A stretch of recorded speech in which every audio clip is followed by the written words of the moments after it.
Queridos irmãos e irmãs, a paz de Cristo para você e para sua família. Sejam bem-vindos a mais um vídeo aqui no nosso canal Sinais dos Tempos. Tudo bom com vocês? Deixa eu ver esse áudio aqui, não sei se já tá bom. Vamos ver, eu acho que melhorou agora. Olha só, revelada a proposta de Tony Blair, apoiada pelos Estados Unidos para acabar com a guerra em Gaza e substituir o Hamas. Quando se fala em Estados Unidos, né? Se fala de quem? Se fala de quem? Se fala desse cidadão aqui, né? Deixa eu colocar meu óculosinho aqui. Pronto. Né? Se fala dele. Justamente do menino prodígio, né? De Jared. O presidente dos Estados Unidos, Donald Trump, autorizou Tony Blair a reunir partes interessadas regionais e internacionais em torno de proposta dos ex-primeiro-ministros do Reino Unido de estabelecer um órgão de transição pós-guerra para governar a faixa de Gaza até que ela possa ser entregue à autoridade palestina. Disseram 4 fontes familiares com o assunto do The Time of Israel. Blair começou a elaborar a proposta nos primeiros meses da guerra entre Israel e o grupo terrorista Hamas, imaginando-a como um plano para o chamado dia seguinte, né? Esse dia seguinte já foi muito discutido. A gente sabe que eles estão querendo aí fazer lá uma Riviera, né, na Palestina. E olha só, a conexão Kushner. A reunião de 27 de agosto foi organizada pelo genro do presidente dos Estados Unidos, sempre ele, né, Jared Kushner, que atuou como conselheiro sênior durante o primeiro mandato de Trump e permaneceu engajado em questões no Oriente Médio durante seu segundo mandato, aconselhando regularmente o enviado especial dos Estados Unidos, Steve Witkoff. Ou seja, hoje, né, que está no lugar dele como conselheiro, né, enfim, Steve Witkoff, ele se aconselha com Jared. Por quê? Porque ele foi justamente aquele quem organizou, arquitetou os Acordos de Abraão, tá? E fez um instituto, o Instituto dos Acordos de Abraão, cujo ele é o presidente, né, e o fundador. Então, tudo que você escutar ali no Oriente Médio, saiba que esse cidadão está por trás. Assim como Kushner, em sua época, Witkoff recebeu diversas pastas. O atual enviado especial, porém, contratou uma equipe de apoio limitada e Kushner tem ajudado no planejamento do dia seguinte em Gaza, visto que este é cada vez mais visto como crucial para garantir um acordo para a libertação de reféns que ponham fim à guerra. Ele está aí, né, ajudando no planejamento, né? Nesta primavera, Kushner contratou o Instituto de Tony Blair, ele que contratou o Instituto de Tony Blair para a Mudança Global, TBI, que já estava envolvida na questão graças ao laço de ex-primeiro-ministro Reino Unido com líderes israelenses na autoridade palestina e árabe, para elaborar um plano pós-guerra, disse a autoridade americana. Blair começou a se envolver regularmente com a autoridade de Trump, mantendo-se informadas sobre o seu progresso, enquanto se reunia com líderes de toda a região e começava a acertar detalhes de seu plano, disse a fonte familiarizada com a discussão. Pouco envolvimento da Palestina para Ramallah, mas muito para Jerusalém. E aí vem falando um pouco mais sobre isso, né? E aqui embaixo, certo? Aqui são os corpos dos, né, líderes do Hamas, certo? Que foram eliminados lá dentro numa outra ação espetacular, coordenada de Israel, Mossad, Estados Unidos, né? E sociedade, porque a sociedade ela também faz parte de situações, né? Alguns dias antes todo mundo estava aguardando um acordo de paz, tá? E aparentemente estava meio que a banho-maria, né? Mais retaliações, todo mundo aguardando um plano de paz, e os líderes do Hamas foram se encontrar num só lugar, lá no Catar. Ou seja, um planejamento social, bélico, tá? Que envolve toda uma cadeia de situações, como mídia, como povo, como inteligência, como, enfim, fez com que os líderes do Hamas achassem, né, que estava tudo tranquilo, que não ia ter mais retaliação, que eles estavam realmente em busca aí de resoluções. Eles saíram da Turquia, alguns, e todos se reuniram num só lugar, lá no Catar. Aí foi o que Israel queria. Mais uma vez, tinha acontecido isso lá no Irã, dentro do Irã, e agora foi no Catar. Foi lá, mandou uns caçazinhas e bombardeou o local, matando aí, né, vários líderes de frente do Hamas. É algo assim incrível, tá? Aí vem falando aqui o secretário dos Estados Unidos, Marco Rubio, pode ter se referido a essa mesma ideia quando disse durante a entrevista no coletivo no Netanyahu em Jerusalém. O Hamas não pode mais continuar a existir como um elemento armado, em vez de afirmar que o grupo terrorista não deveria existir, o que tem sido uma formulação do primeiro-ministro israelense. Né? Estão com a ideia aí de limpar, né, ali Gaza e fazer lá um local de turismo. A proposta de Blair prevê que a GITA ser estabelecida por uma resolução do Conselho de Segurança, né? Essa GITA, deixa eu ver se eu vejo ela mais em cima aqui, só para eu entender. A estabelecer mais essa GITA, essa GITA tá aqui. Prevê estabelecimento de uma autoridade internacional de transição em Gaza. Então é a Autoridade Internacional de Transição em Gaza, tá? A proposta dessa transição seja estabelecida por uma resolução do Conselho de Segurança da ONU. A GITA servirá como autoridade política e legal suprema para Gaza durante o período de transição, afirma o rascunho desenvolvido e plano obtido pelo The Times of Israel.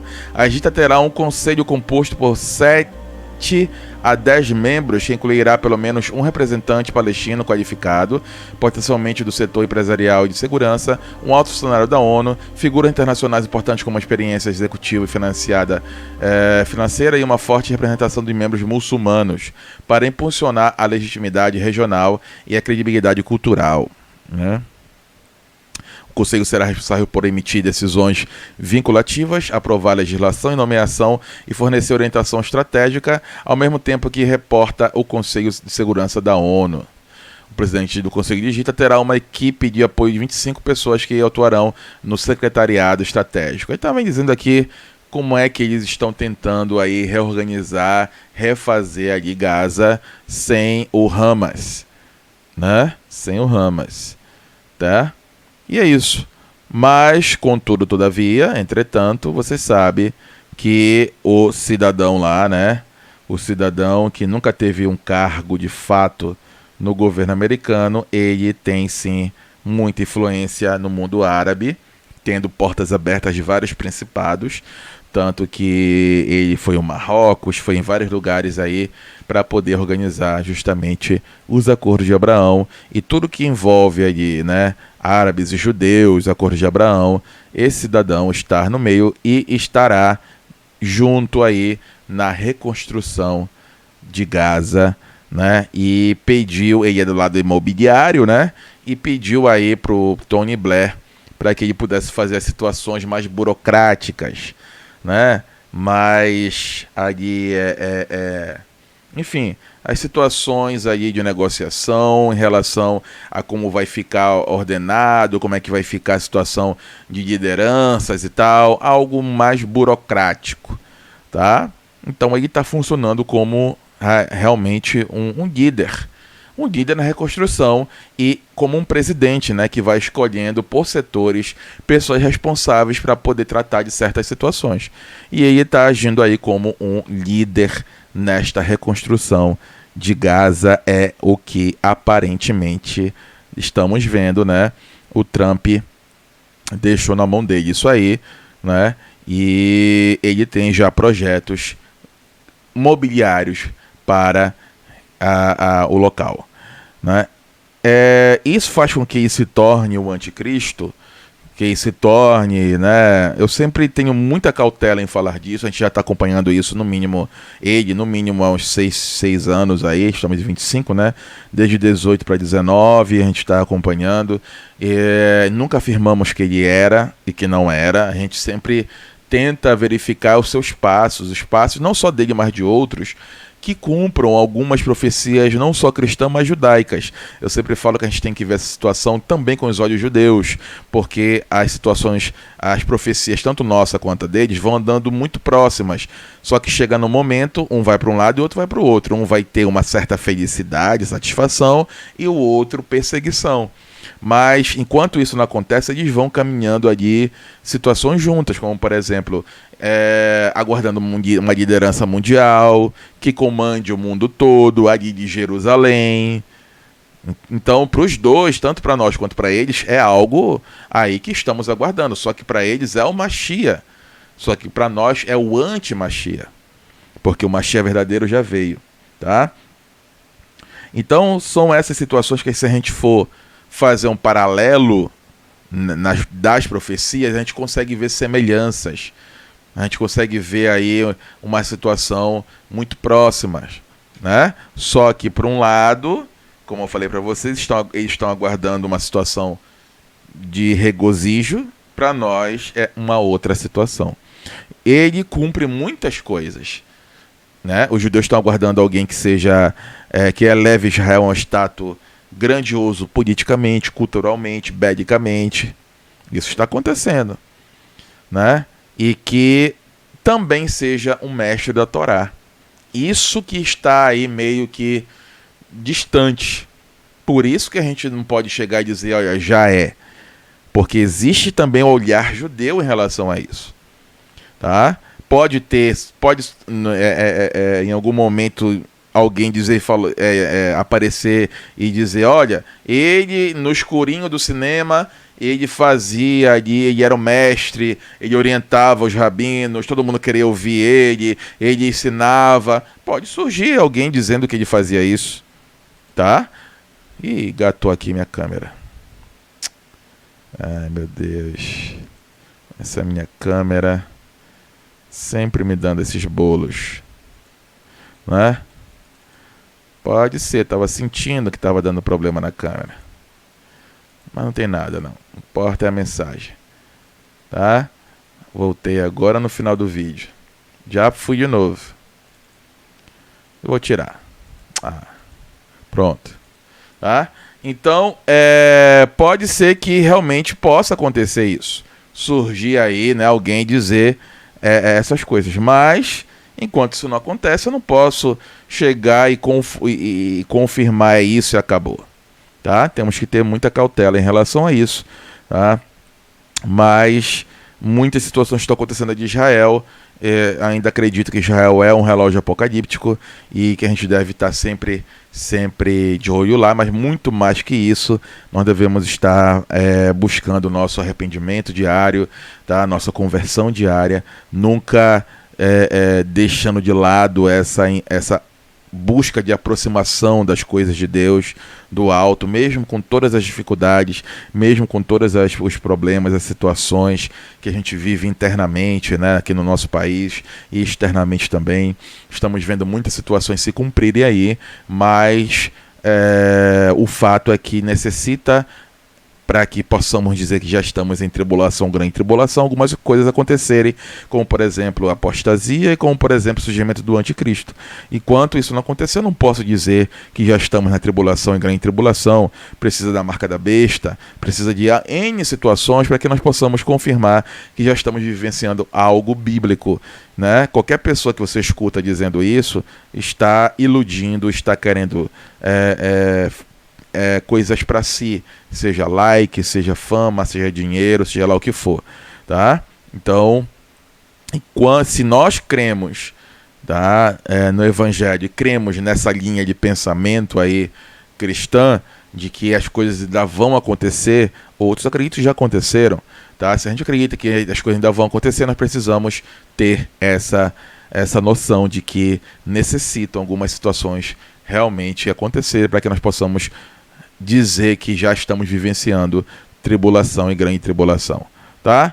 Então é isso, irmãos. Agradeço a sua presença, muito obrigado, deixe seu like, até a próxima e tchau, tchau.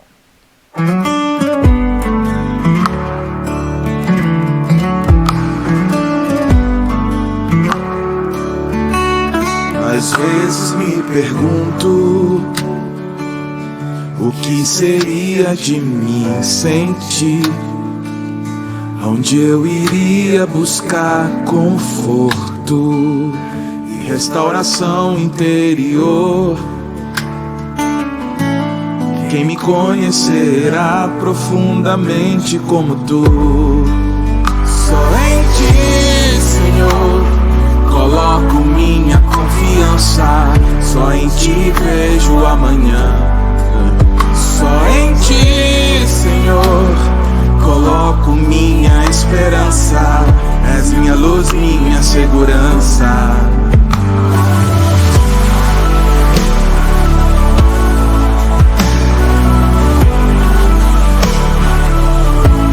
Muitas vezes ando por caminhos que me afastam mais de ti, mas por tua misericórdia tu me mostras a direção. Revejo os meus passos e a ti volto o meu coração. Só em ti, Senhor, coloco minha confiança. Só em ti vejo amanhã. Só em ti, Senhor, coloco minha esperança. És minha luz e minha segurança.